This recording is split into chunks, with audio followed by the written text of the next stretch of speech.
లగచర్లలో industrial park పెట్టి ఉద్యోగాలిస్తామంటే అడ్డుపడ్డారు. కంచ గచ్చిబౌలికి కంపెనీలు తెచ్చి యువతకు ఉద్యోగాలిస్తామంటే అక్కడా అడ్డుపడ్డారు. ఇక ఇప్పుడు సింగరేణిపై పడ్డారు. 70,000 మంది కార్మికులకు అన్నం పెడుతున్న సంస్థను కేవలం తమ రాజకీయం కోసం బలి చెయ్యాలనుకుంటున్నారు కల్వకుంట్ల బ్యాచ్. రేవంతన్నను రాజకీయంగా ఎదుర్కోలేక సింగరేణిపై బురద జల్లుతున్నారు.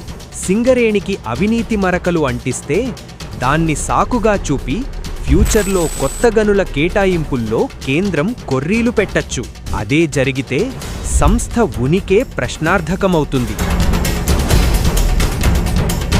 ప్రభుత్వాన్ని అస్థిరపరచాలనే కుట్రతో కార్మికుల జీవితాలతో చెలగాటమాడుతోంది బీఆర్ఎస్. టెండర్లు ఫైల్ చేసే కంపెనీలకు సైట్ విజిట్ రూల్ కోల్ ఇండియాలోనూ ఉందని ఒకవైపు చెప్తున్నా అదంతా మాకు సంబంధం లేదు, బురద జల్లడమే మా పని అంటోంది. వీళ్ల బతుకులు చెడ.